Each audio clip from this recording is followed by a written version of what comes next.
Well, welcome everybody to our monthly Lunch and Learn series. We have a lot of familiar faces, a lot of new faces, and I just want to tell you that we really value these gatherings that we have once a month with all of you. It helps us to fulfill our mission in terms of building partnerships with others who are interested and active in justice and social justice issues that are aligned with our 5 commissions. So we have a commission on justice for women, the environment, refugees, indigenous people, and now I just lost it. um, immigrants, refugees, and indigenous people. Um, a commission on people who are unhoused, and we have a commission on anti-racism and spiritual transformation. So we like to come together with a faith-based perspective around all of those issues. We have 3 things that we ask you to do as part of your experience with us. We believe in educating, praying, and acting. So we're here today to educate each other on the topic of juvenile detention and some of the reforms proposed within that. We do pray as a community about these issues, pray about actions that we could take, and we invite all of you to pray also within your own faith tradition. And then, as always, we believe in putting our faith into action. So as you listen to our speakers today, think about what you might do differently as a result of what you're learning today. So thank you for being here. Please check out our website, immaculateheartcommunity.org, for all kinds of activities. Michelle keeps us busy all the time. And if you're interested in membership, we do take in new members annually, and we can put you in touch with people about that. So the other task I have today is to introduce the person who's going to introduce the speaker. So how do you like that? So I'm going to talk to you about John Mutz for a minute. John Mutz connected with our community back in the 80s when he was a captain with the LAPD. And he heard about 2 of our members who were walking the streets in Panorama City as a gang injunction was being imposed up there. They felt the need to talk to the gang members and work with the families to improve their lives. When John heard about that as the captain of an LAPD, he said, ladies, you should not be doing that. It's not safe. But he learned that these 2 former nuns, but members of our community, were very intent on making a difference in Panorama City. And we ended up forming a ministry there. And guess what? John joined our community in 2002. So we're proud of John as a member. He's retired from LAPD, but his career right now is working toward reforms within police departments all over the country. We came together with a public defender's office last year when the Immaculate Heart community sponsored the LA International Short Films Festival. And John had a film called Not Worth Killing about yet another member of our community who befriended an African-American man on death row in Alabama. And she got him off death row and became a lifelong friend. So it's a lovely documentary. It's a lovely film. And the Public Defender's Office last year also had a film called Saving Johnny. Again, so we made a connection with Natasha. We made a connection with the Public Defender's Office that we are really happy to be continuing and developing that relationship in the last couple of years. So with that, I'm going to introduce John, so John can come up and introduce Natasha. Thank you.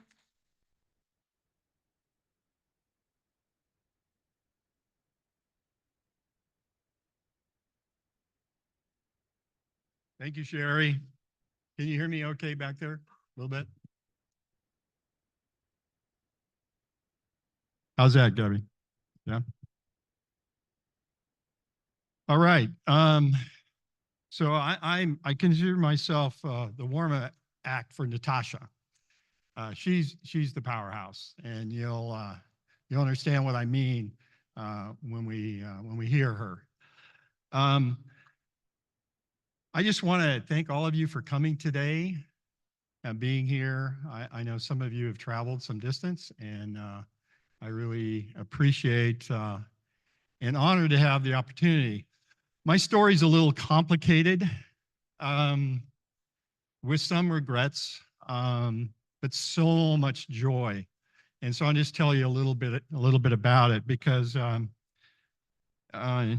been told it's an uncommon kind of experience, especially when you're with the police, and especially when you're with the Los Angeles police.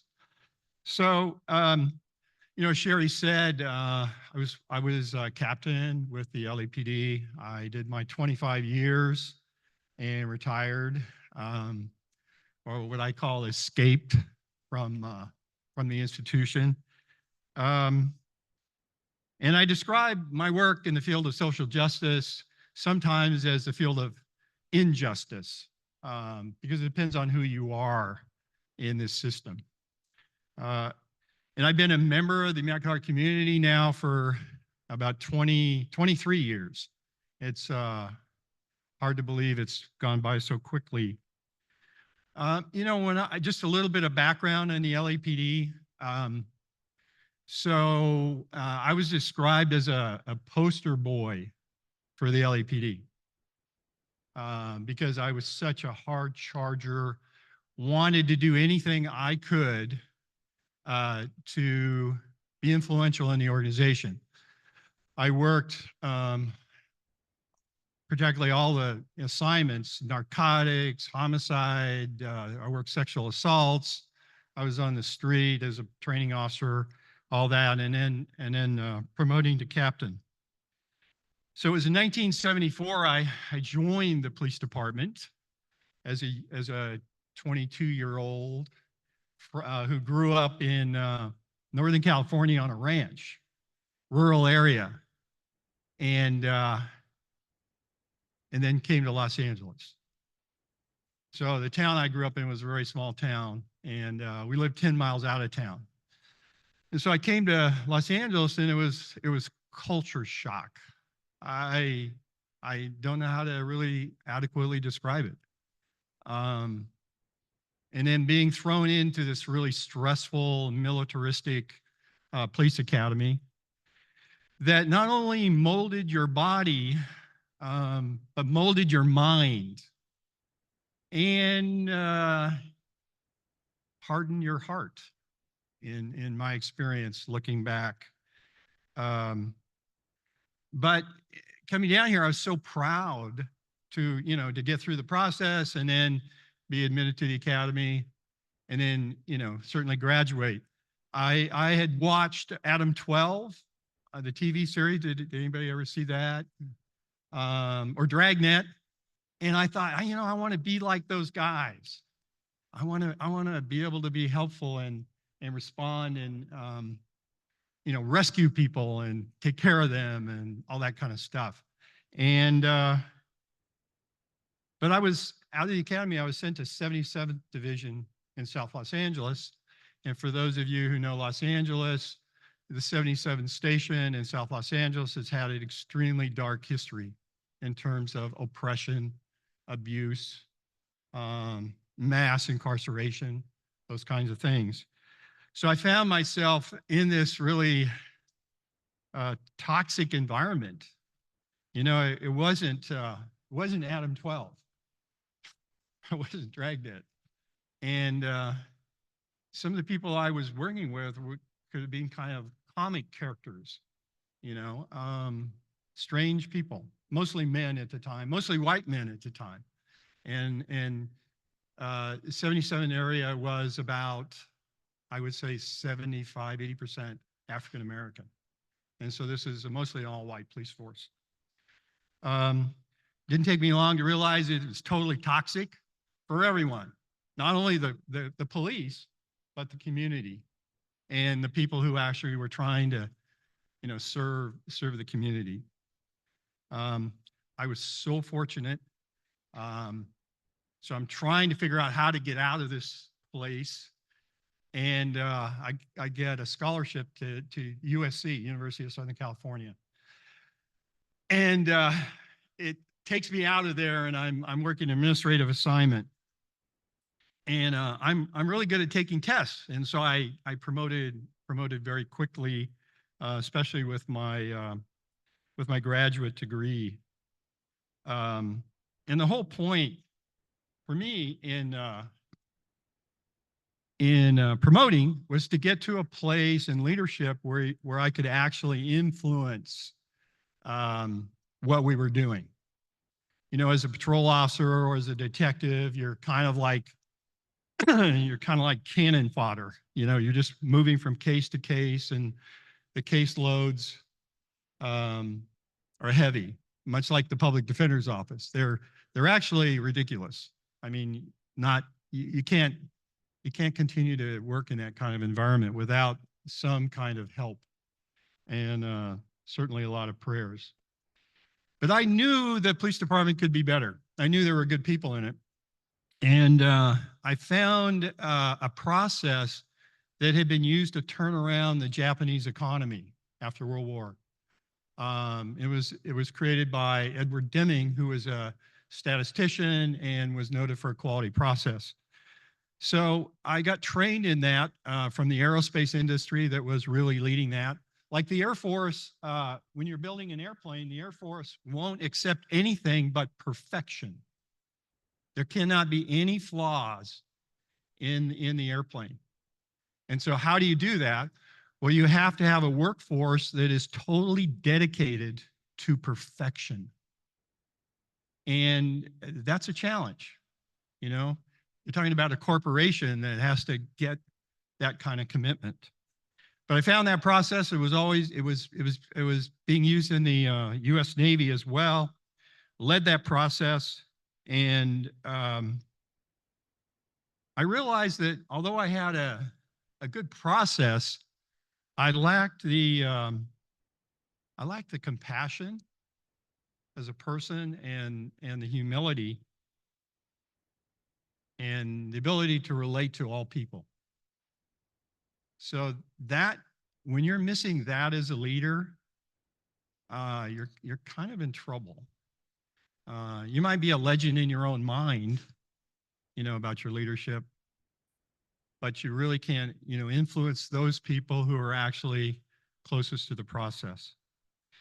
So I led that for some time, and the process grew and grew and grew.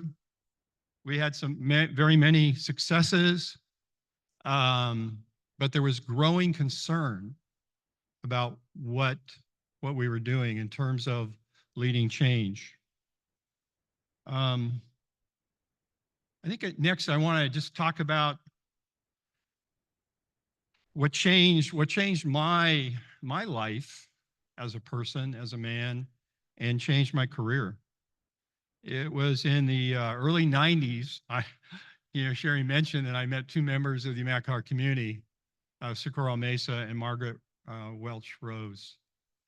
Margaret had been a president of our community, actually had was world known for her mediation work. She was a psychologist. And so I read about the Immaculate ministry on Blythe Street, which is in Panorama City. It's a tough area. It was a very tough area at the time. So I read about Margaret gave an interview in the LA Times, and I read it, and I'm going, oh my God, this is another thing I've got to worry about. There's going to be more homicides and more robberies and stuff like that, and these women, are going to get in trouble. And so I met with Margaret and told her she had to leave, like Sherry said.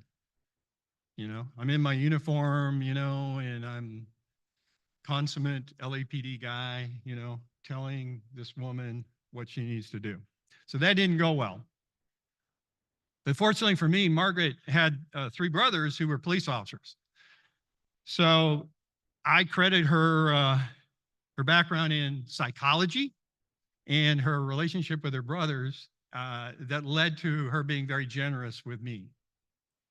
As a captain, I was in charge of that area, and you know, I'm into statistics, so I didn't want any more stuff going on. Our strategy, and had been the strategy for 25, 30 years, was to over-police the area and arrest as many kids and adults as we could, impound as many cars as we could, write as many tickets as we could. That was our answer to making a neighborhood safe and secure. And you know how that goes. So Margaret told me, hey, thank you very much. You could either help us or just leave us alone. We're fine. And she said, but you should meet this woman named Socorro Mesa. And I met Socorro. Socorro and I became friends, dear friends, for many years. And sadly, she passed. But she always reminded me I stood on her shoulders. Socorro was about this tall, you know. So I said, yes, you're right. Absolutely. I never argued with her.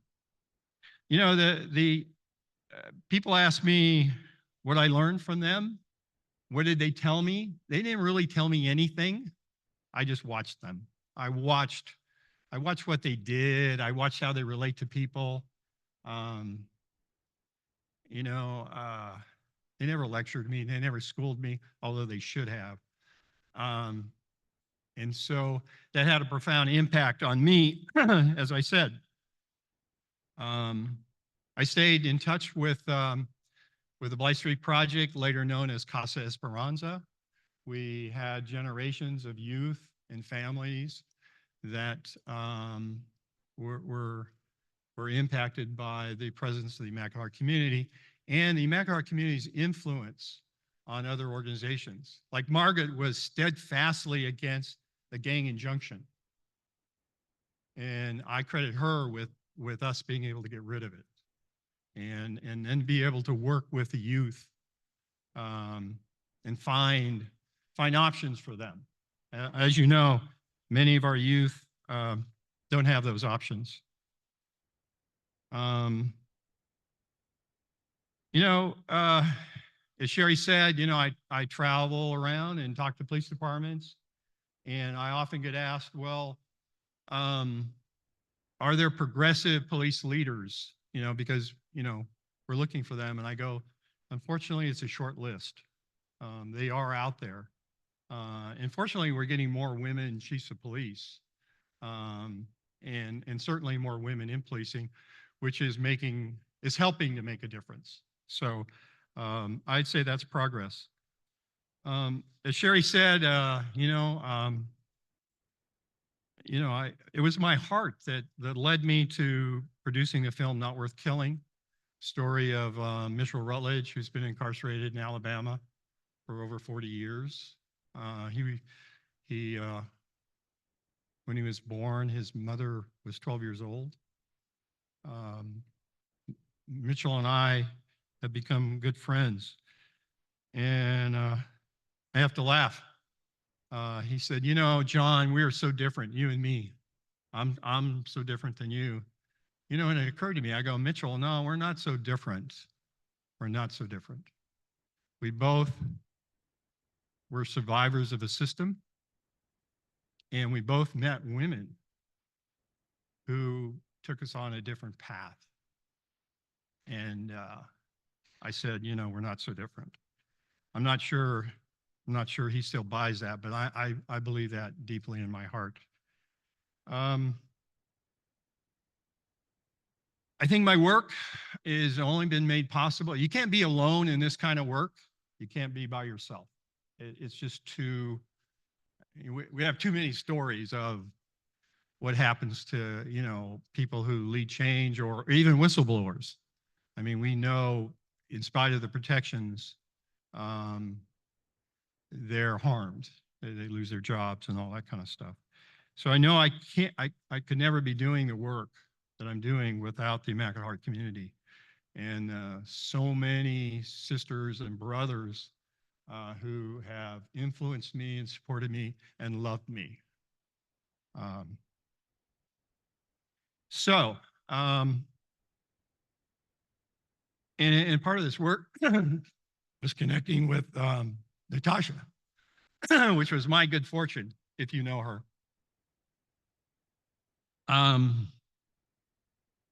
see Natasha as a tireless stand for the defense of children who are often snared in our criminal justice system. And once they're in there, while we can recover some of them, it's very difficult in some cases, just given the nature of incarceration. I know if Socorro and Margaret would have met Natasha, they would love her as I do and what she stands for. So by way of introduction, and she's very modest, by the way, so I had to kind of come up with this stuff. She's an attorney for over 20 years in the Los Angeles Public Defender's Office. It's the largest of its kind in the country. And we won't go into statistics, but it's mind-boggling what they do. She leads training and is a tireless networker and demonstrates amazing leadership and innovation. She was born in Bethlehem, Palestine, to an Arab Christian father and a Christian mother. Christian mother was from Texas. And then she moved to Long Beach when she was 8. In her neighborhood, she's known as the trash fairy. And maybe she'll have time to tell you about her experience in running for Superior Court against a conservative prosecutor. In my view, we don't need more conservative prosecutors to be judges, you know? Most importantly, she's the mother of Atticus, her son, who is 12 years old, and a beautiful, beautiful young man. Again, my friend and fellow activist for justice, Natasha.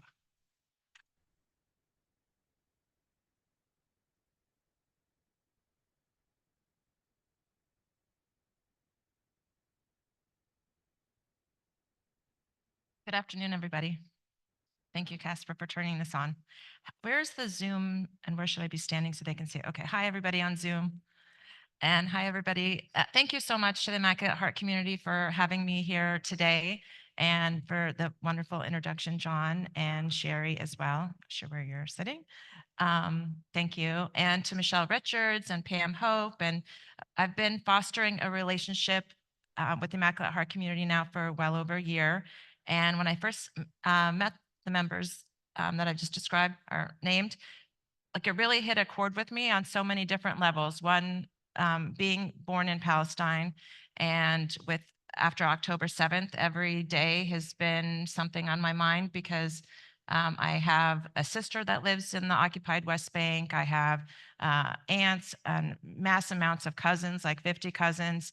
And every day there is something going on. And so it has been very heartwarming to know that John and Pam and Michelle and Sherry are thinking about me. They have been praying for myself and for my family and for everyone that in Israel and Palestine, and now probably going to start praying for Lebanon and, you know, hope that this doesn't escalate to a World War III. But I have been keeping myself busy every single day and night because of what's been happening. And John alluded to a quick craziness where I was a write-in candidate in February because I opened my ballot and I noticed that somebody was running unopposed, which I feel is completely undemocratic, and we're in a fight for democracy on every level right now, for our presidency, for our county, for our state. And so I decided to throw my name in the hat because it's free to do so. You just have to put your name in and then encourage everybody in the community to do that. And because of all the support of a lot of people in this room, I think they all told you that I was doing that. I got 22,500 votes, write-in votes in 3 weeks. In 3 weeks. And I got to talk about a lot of things that I wanted to talk about, which is I have a lovely coworker here, George Turner, who I have known for 15 years, and he is on your ballot coming up in November. He's running for judge. So I got to talk about him. I got to talk about Erica Wiley, another coworker of mine that I actually started on the same day, July 17th of 2000, and she's also now on your ballot. And so I got to go around the county and talk about how we can make a difference, whether it's in the youth legal system or whether it's with the homeless in our community. There's just so many issues that the bench and judges impact. They impact every single part of our life. And so this talk is really about like the youth legal system here in Los Angeles County and kind of the momentum that's going for reform in the state of California, but also about, you know, how judges really impact every single part of your life. And just for me speaking, like when you get married, you sometimes need to have a judge involved. You get divorced, you need to have a judge involved. When you want to adopt a child, foster care, if you're running a business, if somebody sues you, if you want to be that social justice person and lead and a whistleblower or in another kind of civil rights or any number of things, you need to have the judicial system. So it really like impacts every single part of our lives. And so I became very impassioned by it. My grandfather was a judge in Texas on my mother's side, as well as his two brothers, as well as my great grandfather. So I come from a long line. I'm the first attorney and a female attorney in my family on both sides of my family. So it was really when Erica Wiley asked me to be her campaign manager, and then George and two others also asked me, I said, yes, because I'm super passionate about it, and I just wanted to remain busy, busy, busy. So, so let's talk about the youth system here in Los Angeles. So, language is very, very important. And for many, many years, everybody refers to youth as juveniles. And so we're making a huge effort to change that because it's derogatory towards young people. And so the word that we're now, for the first time, we had our 43rd juvenile defender seminar, and we changed it to youth defender seminar. So we're trying to be very mindful about the language that we use. And I would say I was a public defender July 17th of 2000, but I was doing youth defense work, I would say from 2002, sounds so long ago, it's over 20 years ago, so to 2002, 2003. That was my first introduction. And I cried every single week. That's like, as an attorney in the office, I would go back to my desk and I cried almost every week during lunch or after work.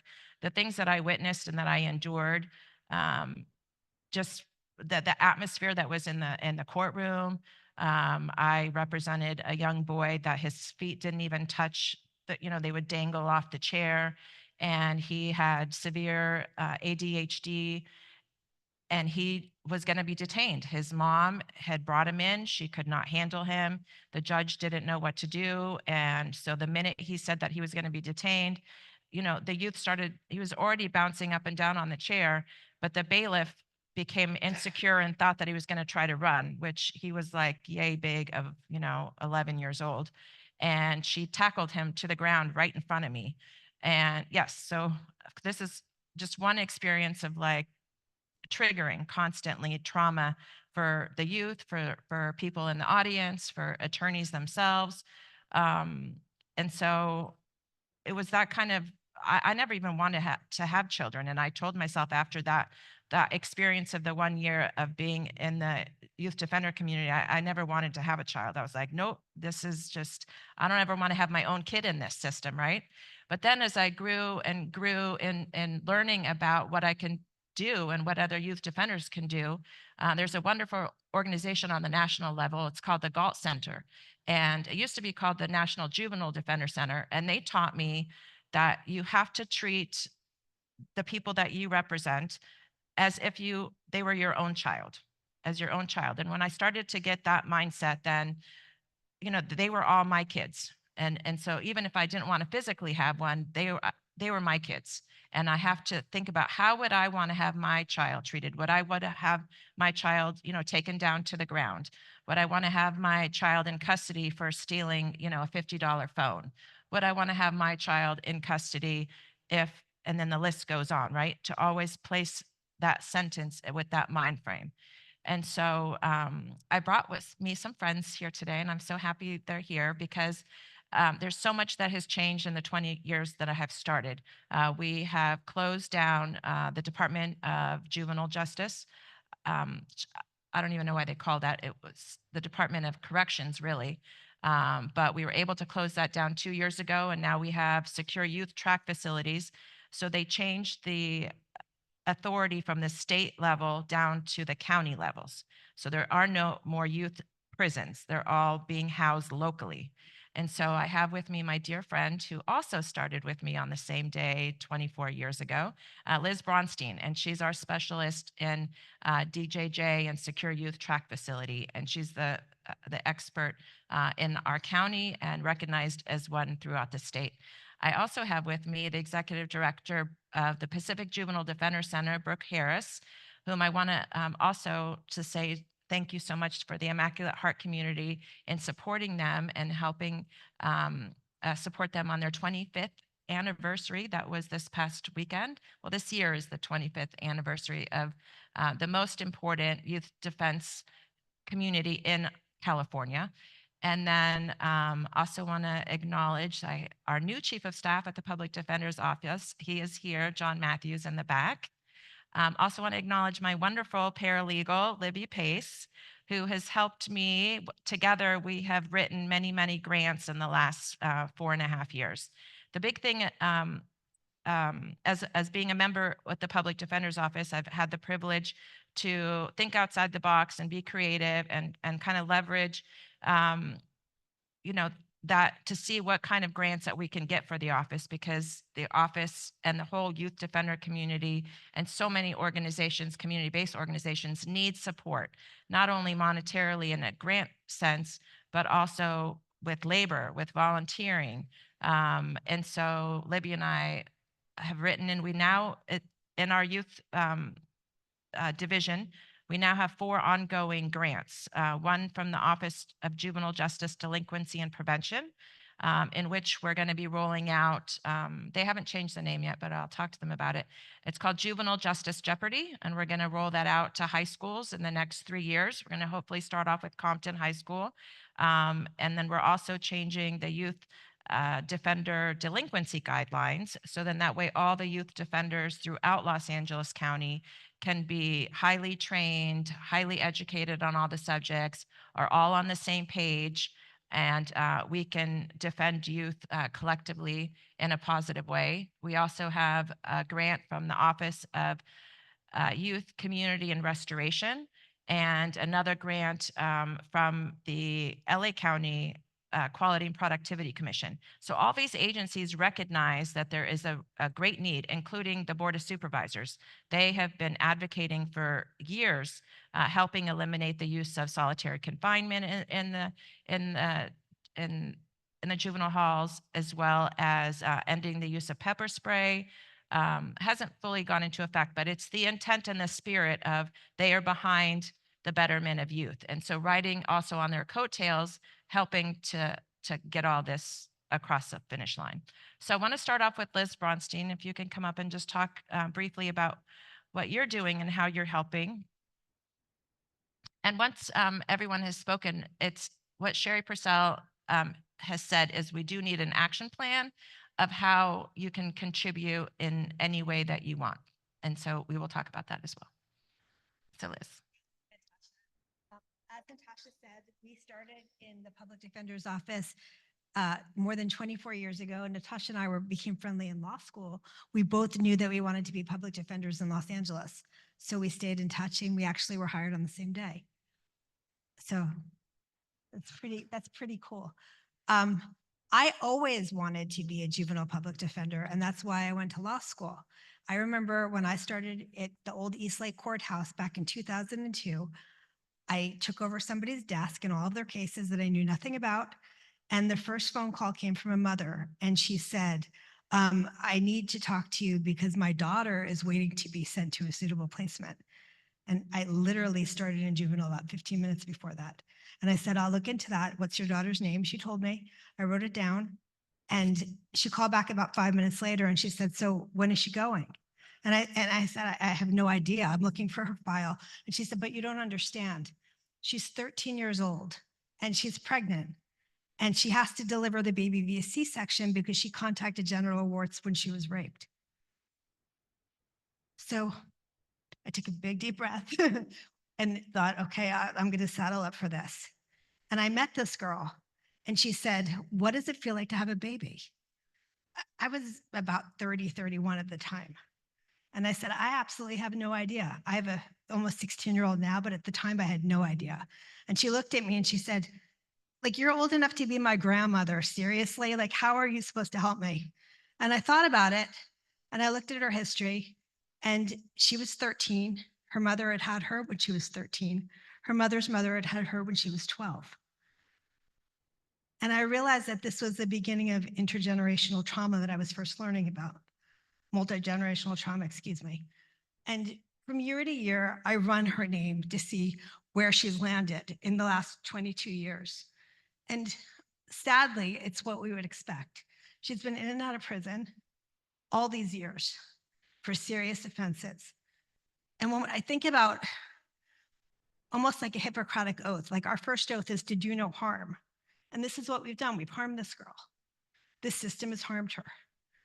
So when we talk about DJJ, the state prison that was just closed, we look at recidivism statistics, even the kids that are coming out now since the closure, and we see that the recidivism rate is nearly 80%, which means if you tossed a coin, you'd have better odds.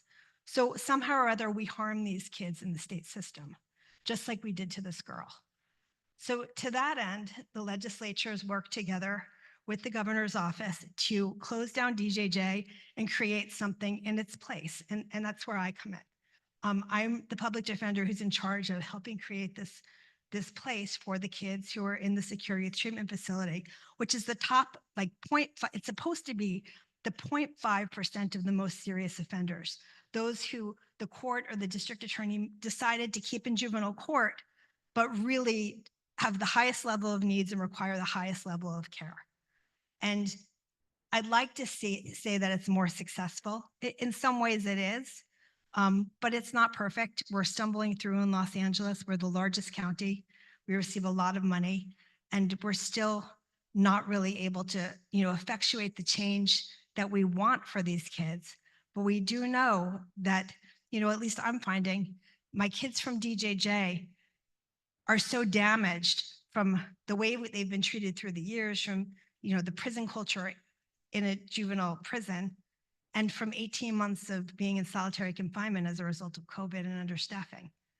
So when we talk about how to create a murderer, that's kind of what we've done. For our SYTF kids, a lot of them are first starting to enter the community. And the things that they do are like, they're stupid. They're on a GPS and they lie about where they're going. They go to their girlfriend's house, but they always come to court and they always let everyone know what they're doing because they do kid things. And to that extent, I think that we're doing better because our kids aren't being forced to grow up and to assimilate themselves into a prison culture in order to survive. They get to stay juveniles because that is the system. At 25 years old, they're going to come and be our community members, and we have to humanize them. We have to make sure that they feel that they're part of our environment, that they're part of our community. And that's why having our youth back in Los Angeles County, it's so important that the community and the community providers can provide help, can provide guidance. So no kid feels like they did when they come back from DJJ, like they've been disappeared. So.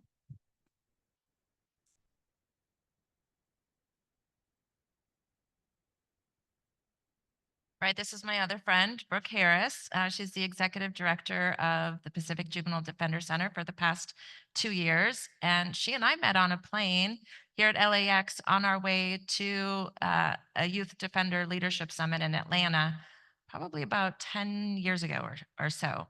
But she is our fearless leader throughout the state. And she's going to talk to you about all the reform that's been happening and what we're continuing to work on. Thank you.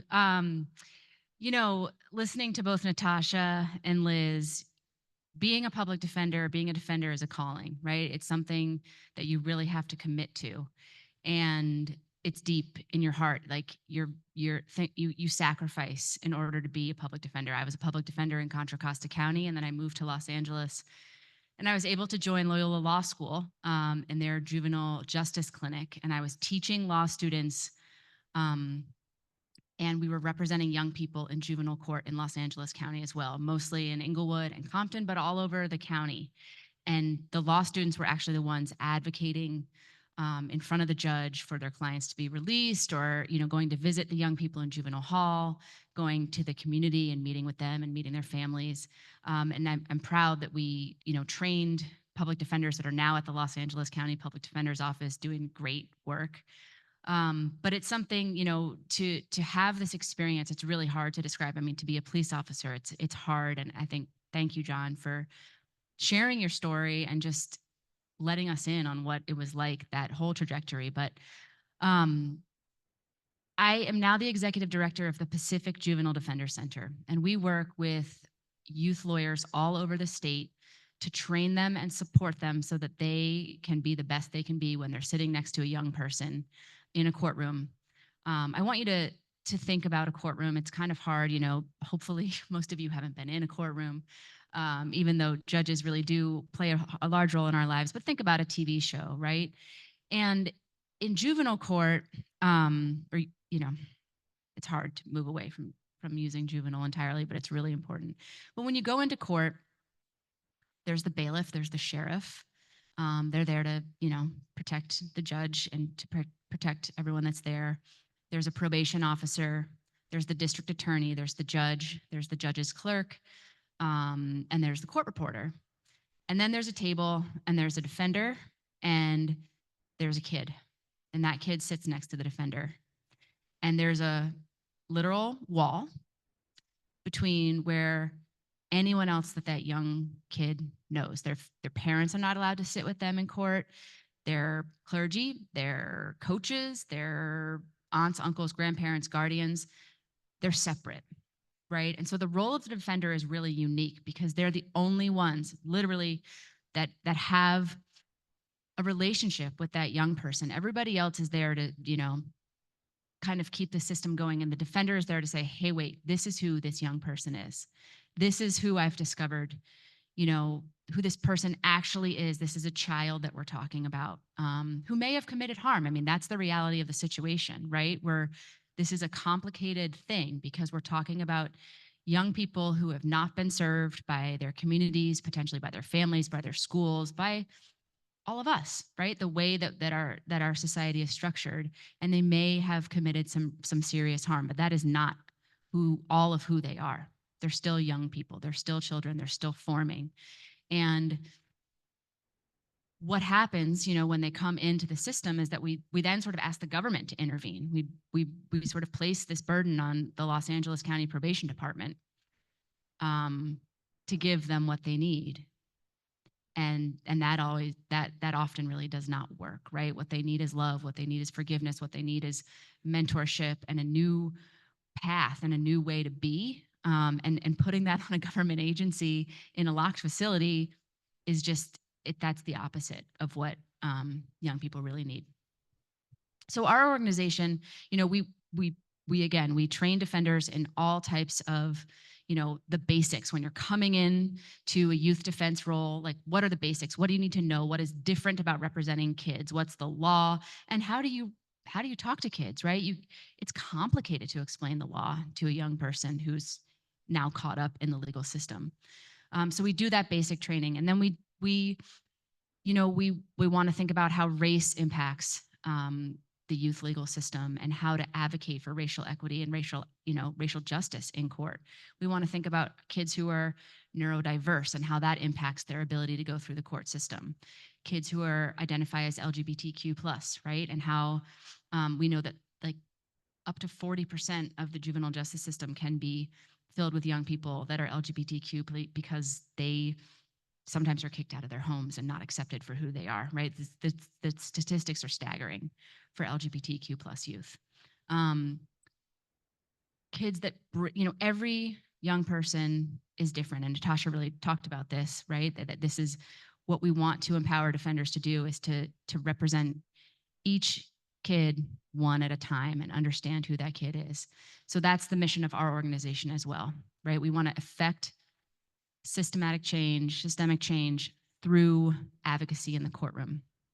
Our organization also does a lot of policy and legislative advocacy. A number of laws have changed in the past few years. Really significant one is that 14 and 15-year-olds can no longer get transferred to the adult court system. Okay, 16 and 17-year-olds can for certain crimes. They can be transferred to the adult court system and face adult punishments for things that happened when they were 16 and 17. But we've recognized that 14 and 15-year-olds should not happen, right? And that was challenged. That was challenged in court. That law passed. It was a voter initiative. The law passed. People didn't like it. The district attorneys, they took that case up on appeal, and our organization wrote amicus briefs and bills to make sure that that's now enshrined in the law, right? You cannot put a 14 and 15-year-old into the adult court system. We've changed the standard of laws and how difficult it is to send a young person to the adult court system. We've strengthened protections for Miranda rights, right? Young people, that is a really scary time when you're arrested by a police officer and you're a young person. Now we've made a law in the state that police cannot interrogate a young person until they've been advised by a lawyer what their rights are. So now a lot of public defender offices, they have a 24-hour duty phone, and they assign it to people. And when a young person is arrested, that duty phone is called and the kid gets on the phone, or sometimes some public defender's offices like Sacramento County, they go out to the scene. They go out to the scene and they say, this is your right. This is your right to remain silent. We're advising you, that you should have a parent or a lawyer present before you make any statements to the police. So we really want to recognize that young people are special. They're unique. We cannot treat them the way that we treat adults. And I just want to encourage all of you, Los Angeles County has gone through a lot in the last few years as far as youth justice issues. If you go on the LA Times, the probation department is really struggling. They're really struggling in how they treat young people. And I would encourage all of you, one of your tenets is to educate. And I really appreciated hearing that, because there's a lot to think about as far as education of young people, educating ourselves. And I do it too, but really understanding what it's like for a young person once they are arrested and placed in the youth court system here in Los Angeles County and in the youth facilities, and how unsafe they can be, and how scary they are, and what trauma young people endure just by getting arrested, just by getting booked into juvenile hall, just by going into the court system. That family separation that they face, and separation from their community and people that know them and love them, and they're sort of thrust into this relationship with great people, great defenders, people that care about them, but that's a whole new thing they have to navigate. So I appreciate that you're all here and that you're paying attention and you're asking these questions of us and each other, and how we can all move forward and make Los Angeles better for our young people.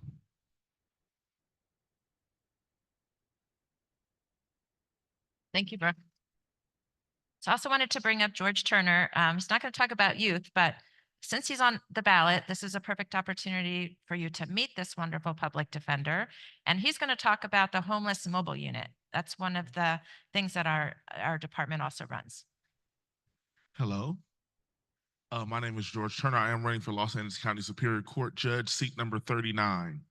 but I've been a public defender for 15 years now. I have worked all over Los Angeles County. I'm born and raised in the city of Inglewood. So I've worked in Inglewood, Airport, Compton, downtown LA, and the Metropolitan Court. And I do remember working in the juvenile court in Inglewood and being born and raised in the city. It is nothing like practicing law in your community and defending your literal friends' kids, um, and being very mindful and aware of the experiences of their parents, their older brothers, their older sisters, and literally seeing the train move along. And so juvenile justice is something that, I'm sorry, youth justice is something that I'm very passionate about. Because it is true when you get assigned to the youth court, it is it can be an emotional strain, right? Um, because you know that this 12-year-old or 13-year-old or 14-year-old, they shouldn't know you. They shouldn't be in this situation. They're not responsible for most of the things that they do. And it's funny because the research suggests that their brain isn't even developed to a point where they can completely understand and control a lot of the things, a lot of the situations that they're in. So I am the head of a small unit called the Homeless Mobile Unit. We're going to change the name to the Record Clearing Unit, but the Homeless Mobile Unit. And our specific edict is to help our unhoused neighbors get their records cleared. So one of the issues that we have in Los Angeles County that has made the news is that we have all this problem with houselessness. And what I found in my work is that a significant portion of the people who are unhoused, they're working 40 hours a week, right? That's contributing a large number of folks who are unhoused.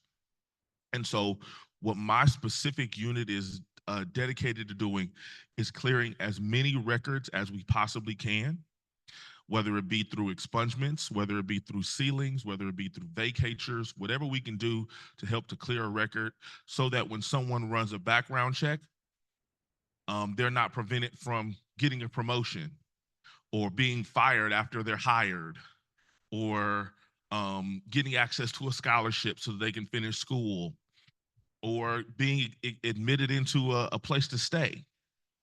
And so that's what we do. We partner with organizations throughout Los Angeles County. So we're, everywhere from the Antelope Valley to Pomona, we're a little bit of everywhere. We're very highly involved in the Skid Row area in downtown Los Angeles as well. And so that's essentially what we do. But I do want to say one other thing before I sit down. Part of the reason why I decided to run as a judge is because so much of the law has changed, thanks to a lot of the work and research through some of the people in this room, right? We've heard about it, right? Whether it be Prop 57 or Prop 47. SB 731 is a law that really opened up the floodgates for folks getting their records cleared. But those of us who are in courtrooms every day know that we can change the law. But if the bench officer doesn't know or doesn't want to apply the law, it's that law doesn't get applied. I'm in front of courtrooms every day.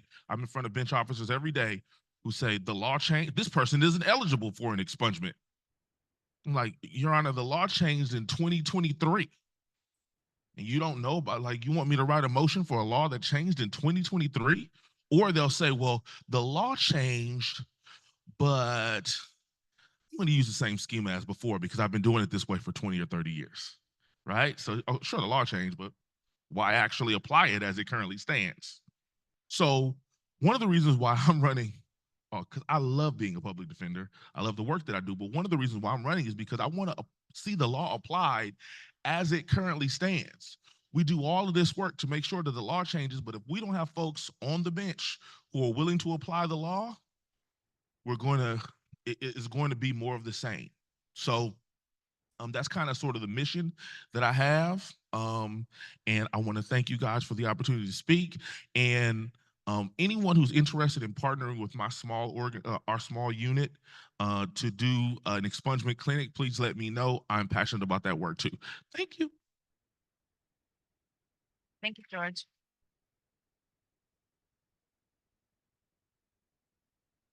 So I think it's time for Q&A, Michelle. And any of my friends that are here can answer questions. So I'll just say, if you could be mindful, keep an eye. Yes. Gab will give you a hand gesture if there's someone on Zoom that has a question. Okay. Does anyone have any questions in the room that they would like to ask of me, Liz? Yes, sir. So first of all,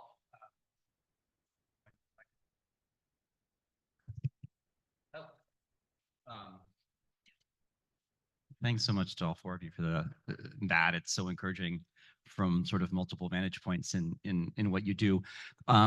George, I think you mentioned the changes in the law we've had in the state in the last 10 years. I'm wondering if any of you could address the sort of, I don't know if it's backsliding or maybe buyer's remorse that we've sort of seen in Sacramento and other places around the state about those changes, and maybe efforts to reverse them.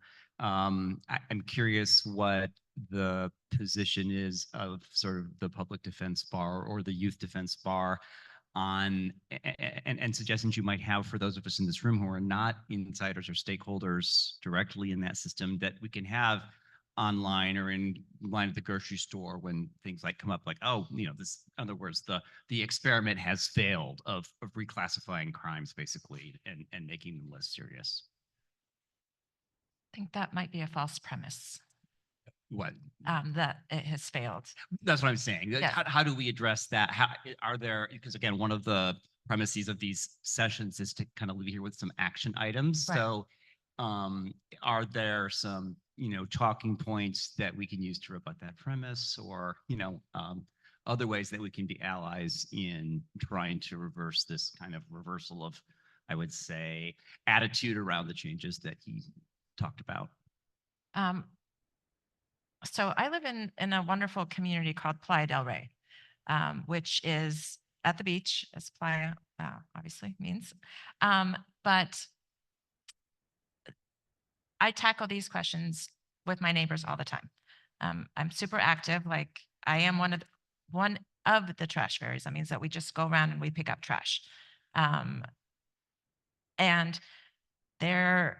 with the advent of social media has changed knowledge and facts and perception and attitudes. The reality is crime is down. Crime is not up. And so really I'll send a wonderful article to Michelle that she can distribute to everybody.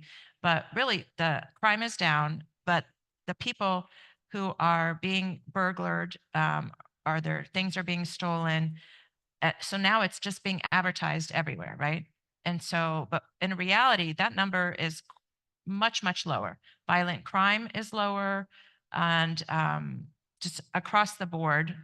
We used to have, 2,000 juveniles, youth detained within the LA County. We now have like 300 at Los Padrinos, and we have maybe 100 more in the secure youth track facility, or 150. It's a lot less than 2,000. So crime for youth has just completely gone down. And that's the same with adults. So I think to just like educate people that it's not true. It's just not true. And so Prop 36 is on the ballot, not like the former Prop 36 that gave people like a drug rehabilitation options. And that, I believe, and if someone's correct me, is trying to roll back the amount that people can be charged for a misdemeanor to a felony. And so people are upset that, now to be charged with a felony, you have to steal something that's more than $950. And think about what your phones cost when you go to T-Mobile and you do your iPhone, so $950 is like nothing. But why should that be a felony? A felony is a very, very serious charge on your record. And so we changed it. All of us voted for that. If you voted for that, and that law has been extremely beneficial. And People, this in another article that I'll email to Michelle to distribute to everybody, but the money that has been saved from not sending people to prison on what amounts to basically petty theft is in the millions of dollars. And so that has actually saved money from our prison system, and that has been rediverted to community-based organizations. And that's really where we need our money to be going. And so really it's like talking to more and more people, and to just, and Trump, whatever you may think of him, but kind of when he went into his presidency is really when the whole fight with, what is true, what is not true, with facts, with now AI, you can like manipulate things. Did people really say something? And so to be really on top of it, and to then be able to counter your neighbors, right? Because everybody is involved. And so I'll send you stuff. Yes, Brooke has something to add to that. So hi, I wanted to add two things, because this is something that I hear all the time. I always respond with facts. Think about the last 50 years in the state of California.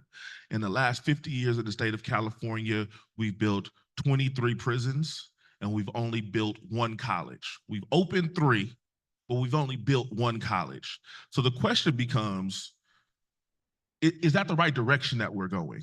We're investing way too much money in prisons. I mean, it's not even 50-50. It's literally 23-1 in a half century, okay?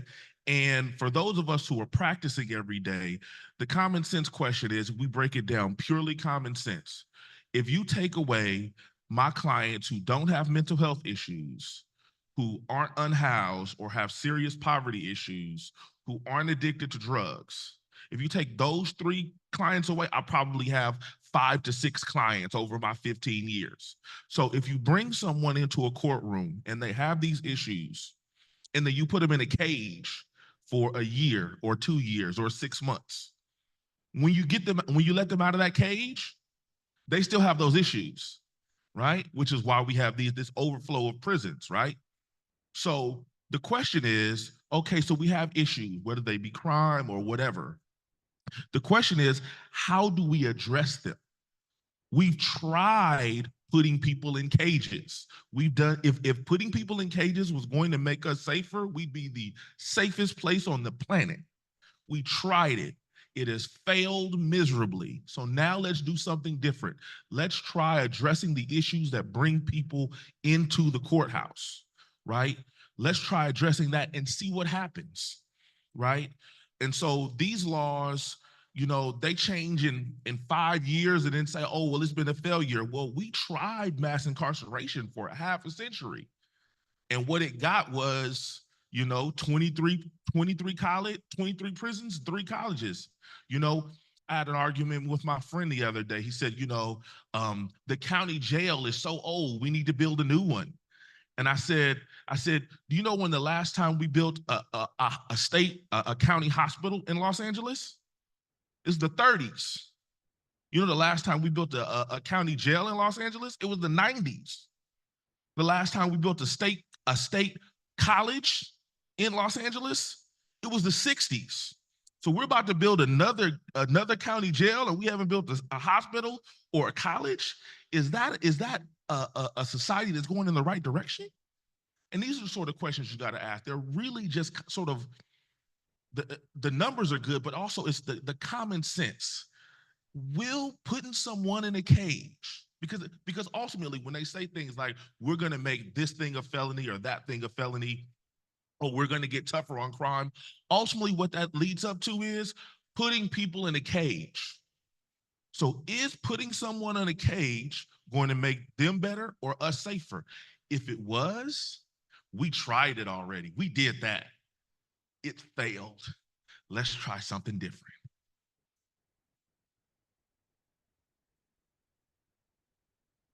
Thank you for this question, because it is the question of the election season. I think locally, I think we may see a shift in the district attorney because of this perception, right?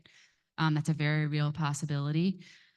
But people don't want to feel unsafe, and that's one of the things we have to contend with, right? That is the perception, is that we are in an unsafe. People feel unsafe. I was talking to my new friend Rosa here about her fellow parishioners and community, and some of them feel unsafe by some young kids in their neighborhood. And she was asking me, what can we do?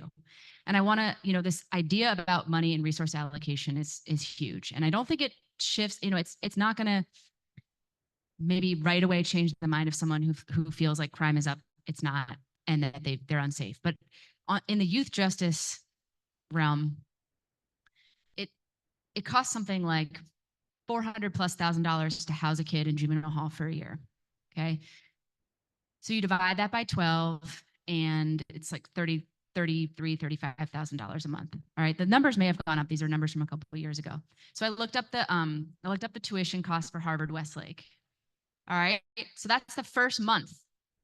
Okay. You can pay for this kid to go to Harvard Westlake with 1 month of what it costs to eat substandard food, to be locked in a concrete cage at night. All right, to have packets for your education instead of what Harvard Westlake has to offer. Second month, pay for that family's rent for the year.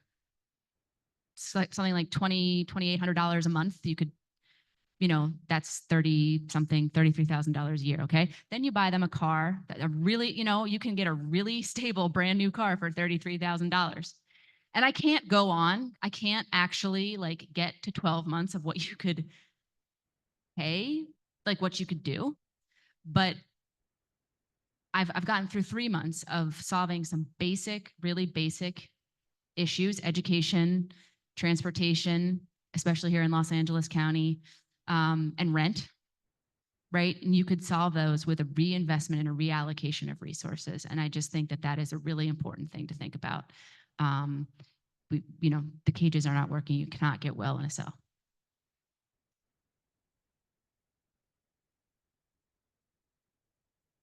I saw two hands. I think Rosa, you had your hand up first, and then this gentleman in the back. So I'm going to piggyback on what you're saying. It seems that many times people who vote, those who handle budgets, use the horse called fear to get into office over and over. I mean, Sam Yorty, I remember that's the first time I realized he's scaring people to vote him into office. And the budget then goes, in my opinion, more toward punitive actions, and we don't want to see them around us because we are afraid, rather than restorative justice. And I think part of the education for us as voters, as people who are entrusting big budget money to those who are elected, is to ask ourselves, am I promoting the creation of fear or something that will really work? In the budget, I'm talking with my friend Terry, who works in the parks. She's gotten her salary cut to 10 hours a week. This is because recreation and parks, museums, libraries, everything that makes life worthwhile, especially for a young person, is the very first thing cut in the city budget, year after year after year after year. And the idea is, give it to a nonprofit. The people who work for us with these budgets have to get a college education, and they don't turn anybody away from the facilities because we are not allowed to. It is a public facility, not a private facility. We're looking at corporations making big money. Why is there a jail instead of a hospital, instead of a college? Because there are private detention centers that are making money hand over fist and not accountable to anybody about how they are treating the people in there. And the ones that are getting it the worst are the transgender youth. I think it needs a whole change in the way of thinking, and also not putting such a burden on the police, because the police are scared out of their minds before they ever even hit the streets. We need to quit living this way, and we need to figure out a way how to convince folks, please, no, don't take any more money away from those departments, those organizations that are providing life, and restorative justice. Just real quick, when I was working for Rec and Parks and I was a supervisor down in South Los Angeles for the parks there, which included projects that are the most challenging projects. Nickerson Gardens, I worked there at midnight one summer. Nickerson Gardens, Imperial Courts, Green Meadows. There was an experiment at Markham Middle School where the rec directors in those facilities went to Markham Middle School and did their recreation program there. It was so successful. Kids that were on the edge of being kicked out didn't want to be kicked out because coach was here. And coach made life better. But we don't know that because we're told LA City's going to the pots. Let's get more police. Just a thought. Well, I think the Dodgers gentleman in the back. I'll go first. Okay. Brooke, you mentioned this, and I think it's the progress is amazing. But like all of the cases that came out of like Miller versus Alabama talking about brain development, I think are really important. And I kind of wonder, like, is the 14, 15-year-old threshold for charging somebody as an adult, is that too low? Should we really be thinking about, like, if you're 17, I mean, there's no, one of the Miller progeny says there's no magic switch when a person turns 18. Is it too low? Is it something that, I mean, is it something that's feasible in our future to say that people can be charged differently at different stages of their development? Thank you. You know, I mean, my belief is that no young person under 18 should be transferred to adult court, that we can repair harm in the youth court system and that we can rehabilitate young people. We are in a moment of, and I'm going back to your question, you know, it's hard to convey this change of closing California's state youth prisons and the creation of new programs in each county meant to rehabilitate the kids who commit the most serious crimes. We are in a moment of transition. There is absolutely no doubt about it. There is so much change in every single county, all 58 counties. It's a massive change locally to figure out what programs are effective and good, and what gets young people back to the community sooner and whole, right? That's what we want. We don't want an 80% recidivism rate. That doesn't help any of us. It doesn't help solve public perception. It doesn't actually help resolve safety. harm, safety, public safety. It doesn't work. So we need to stick with this, right? We've got to stick with this. We've got to stick with these changes. But I believe that for under 18, you know, we can work with all of those young people in the youth court system. That's sending them, you know, a 16-year-old who commits a serious crime, a homicide, that's sending them to the adult court system and to a life in prison sentence doesn't help us heal. It doesn't help them heal. And there's no other punishment that we give. You know, we don't let young people vote, go to war, buy cigarettes, drink alcohol, do any of these things. You have to wait till you're 18. But you can send a 16-year-old and give them a life sentence. It's the only time we give a young person the lifetime consequences for, you know, a crime they commit. I think that's the next frontier. And then thinking about that 18 to 25, 26 population, we know the adolescent development, right? We know young people, we've been young people. I think that's the next frontier too, is right, thinking about that population of 18 to 25 or 26-year-olds and what it looks like. There is no magic switch when you're 18, but I think that there is a significant, we have decided as a society that 18 is a significant number. And I think we should all move towards, you know, eradicating transfer for anyone that's under 18 years of age.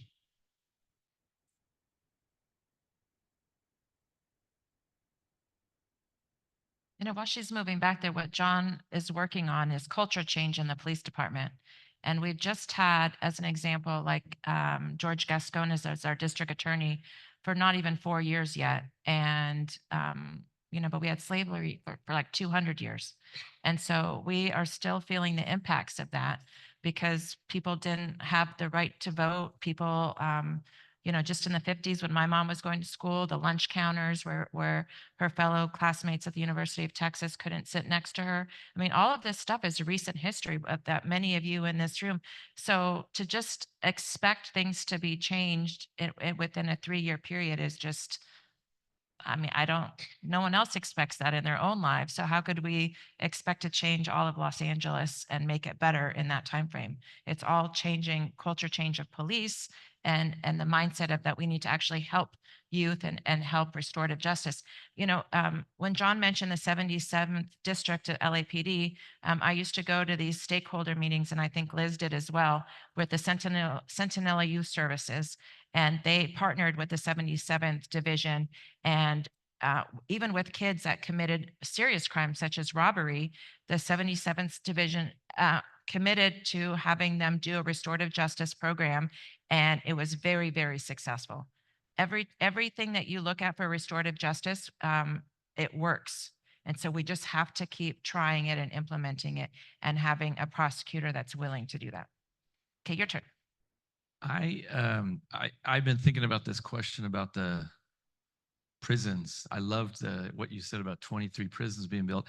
And I remember in conversations with friends saying, if there was a way to give life sentences to jaywalkers, somebody would be getting very rich. And we know Elon Musk's face and we know Jeff Bezos' face, but I would love to know the face of the guy who's made billions by incarcerating people, because I think it might make an impact if we knew who to boo.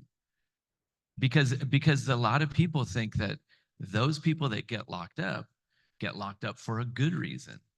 I think that a lot of people that get locked up so that some guy can get rich, but I don't know who he is. I don't know the name. I don't know the face. Secondly, if Pam Hope tells me to vote for somebody, I'm going to vote for them. So George Turner, I'm going to vote for, but I'm just not up to speed in terms of knowing everybody to vote for. So if you could tell me who to trust, and Pam can tell me who to vote for, I will. But I don't know when I get to Superior Court judge. There's so many, and I don't know who to do. So I'd love to know, who is this Jeff Bezos of prisons, and where do I go to find out who to vote for? Who should I trust?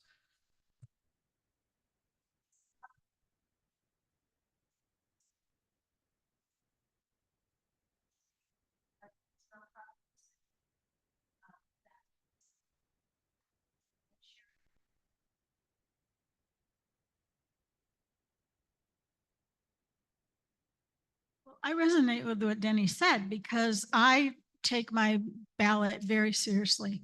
And when I look at those lists of judges and I know how important it is, I'd like a research tool or something to help me make decision. I kind of have my own system. But if there's something you could advise us to do, it would be really helpful because some people give a statement, most of them don't. And you see some endorsements. Anyway, I think that that's a real flaw in our elections in terms of how we organize ourselves to vote for judges. And it's really difficult to know who to trust, which source, because there are issues with every single one of them. I'll give you an example. As the LA County Bar Association, they have a judicial election committee. And I'm working to pressure them, for lack of a better word, into changing some of the way that they do things. Because once I started working with George and Erica and others, I started realizing that committee is biased, that in order to be a judge, you have to have a minimum of 10 years in good standing with the California Bar Association.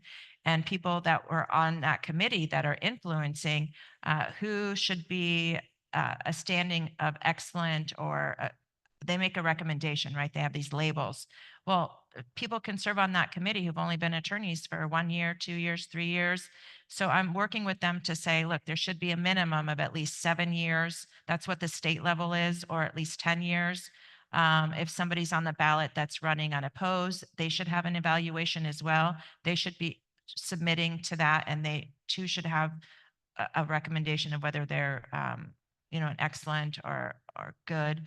And then also they did institute that they're now taking a bias class, but there's a lot of overhaul that needs to even be made with, I think a lot of people go to them. A lot of people go to the LA Times as well. A lot of people, there's so much more out there right now. LAist, there's NPR, there's La Defensa, there's LA Forward. There's a lot of people involved more now with the judicial races who also give recommendations. Yeah, and George.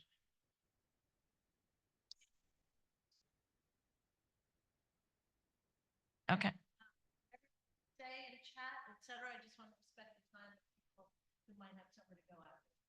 Sure. Could we take the question on Zoom first?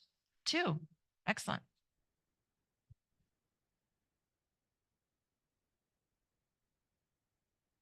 Would you like me to ask them back to back? Would you like me to ask them back to back? Those Yes. two. This is from Lalisa Balderrama. I'm a retired SLP and mainly service middle school. How are youths educated and do they receive special services such as speech therapy? Is that in the youth detention facilities? It says middle school, but I'm going to say yes to that. And I know this because I used to be a resource attorney in our public defender's office. And so when we represent youth, the attorney it's their obligation to question them in a way to figure out whether they have a special education need if it's not readily apparent on paperwork. So we ask questions where they're just not nodding their head, but actually have to talk out loud and give an answer. And if we suspect that there's like a speech development or a slow processing or that they don't know how to read, a whole variable of things, or if they're developmentally disabled, then we refer them to get an IEP, and we represent them at LACO in the juvenile halls. We also represent them throughout the 83 school districts in Los Angeles counties. We have 13 social workers as well as 9 resource attorneys in our juvenile division. And so if we suspect that a youth has a developmental disability or special education need, we will represent them and we will hold LA County and those school districts accountable. thank you. Second question is from Daniel Rodriguez. This is regarding ballot measure J. From 2020 and investing in alternatives to incarceration, how do you feel about long-term benefits of reinvesting in health, behavioral health, and reentry services for people returning from incarceration? Well, I think we definitely believe in that. Yes. The funds have to be given to alternatives to incarceration. That's the only way that as a community that we can heal and as a person. The statistics coming out of prison with recidivism is clear it doesn't work. So we have to do something else. And thank you for your questions, both online and joining us on Zoom. Thank you. George, you had a comment to make, and I believe there's also, this woman also has a question, and that's it? Okay. So it's actually perfect because my question was, have they thought about doing a trade and technical school to, move things into a different direction? I know where I was born, there is a trade and technical school that is nationally recognized. It's a distinguished national school. They have 98% students that go on to college, but more importantly, they have a 99% graduation rate because the students choose to be there. I've lived in California since 1979 and I've never seen anything but ROP. All about what? ROP, regional occupational. Okay. So there are definitely, the LA County just opened a new department called the Workforce Development. And so they are working on trade schools for sure. There's also the Anti-Recidivism Coalition, which Liz works very closely with, and they help with workforce development and going into trade schools. There was like a thought like about 2 years ago where they were going to transform one of the one of the juvenile camps into a place where young men would be living for, I think, 6 months up to a year, and it would all be work. So like welding or other kinds of skills, but that kind of went down. That didn't end up working out, but there are many, many community-based organizations that are helping. There's San Antonio College, which does also like a construction, and they get county funds to give people certificates. But that's a big thing. Sometimes college isn't the right path for people, but they need to have a trade tech.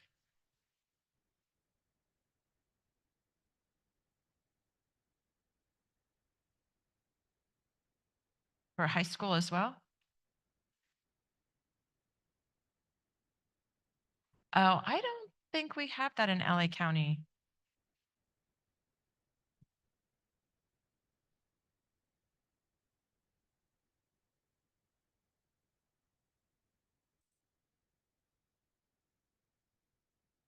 Thank you. There's a multitude of programs for our youth in LA County that we use for kids who are being released, kids who are over 18, kids who are over 18 to 25.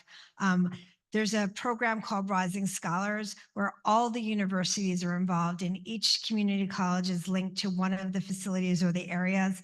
And in conjunction with the Department of Rehabilitation, it'll pay entirely for our kids to receive a college education, as well as to cover housing, computer, stipends, and things of that sort. And for those who aren't interested in going to college, there's technical schools that are available as well.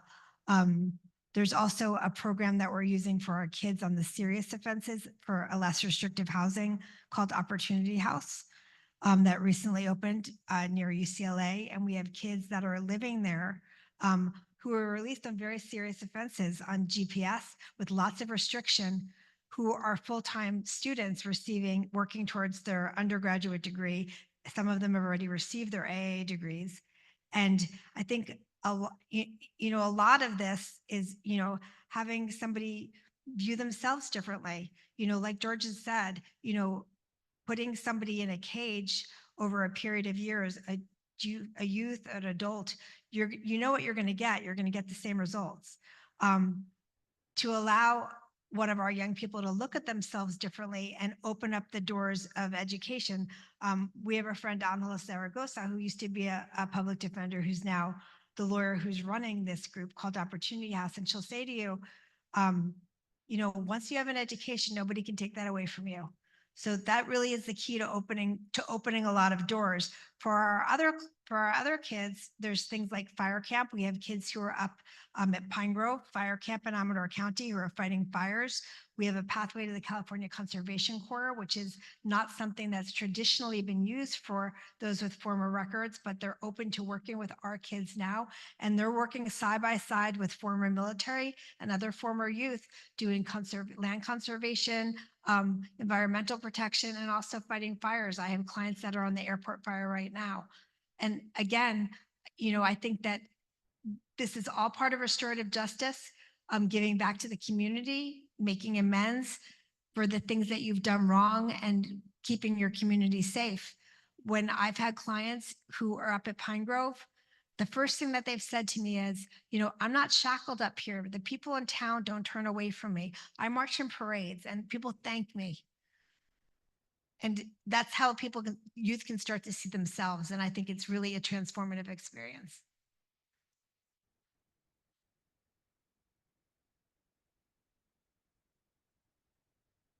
I was just real quick on the voting thing. Say, I know your name now, but I wouldn't know that. I mean, who to vote for. It's like, cause I'm a Democrat, okay? And my mother always said, just vote no on everything. But to me, today, that doesn't seem like, like the best advice. So I don't know, like, of course, I'm reading the different ballots, especially when it comes to housing. You don't know if it's yes on 33 or no on 34. It's like, there needs to be like, because I don't know, and I don't understand. So yeah, when I'm in the ballot box and I feel like I'm in there too long, I just start saying no. Or I don't vote for any judge because I don't know anything about them, So there has to be a way to make that better, I think. think a lot more organizations that we can trust will make recommendations, and then that's who I would listen to. That's a good point. And actually, I'll kind of, Thank you, everybody. well, Thank I you to want all to of my make, friends. thank you. Thank you. And you look great in the headset there. So thanks to everyone. Couple things next month, just about this voting thing. We're going to be talking to someone who's going to help us understand the propositions, pro-housing and civil rights, et cetera, on the ballot. So that's in October. If you will take one of these beautiful bookmarks that are on the table and scan that QR code, if you're not on our mailing list, you will be on our mailing list and you'll hear about all these events so you can come. I want to share with you, there's an amazing documentary about the awesome women who started the Immaculate Heart community, and you can see that on Discovery Plus. Again, go to the website, it's there. And then on December 12th at First Congregational Church off of Wilshire Boulevard, we'll have an in-person screening of the movie. So stay tuned for that. You'll get information about that. Thanks for the amazing questions and really everyone's commitment to justice and in support of our work. I'm really grateful to see all of you, new faces and old faces. But thanks, everybody.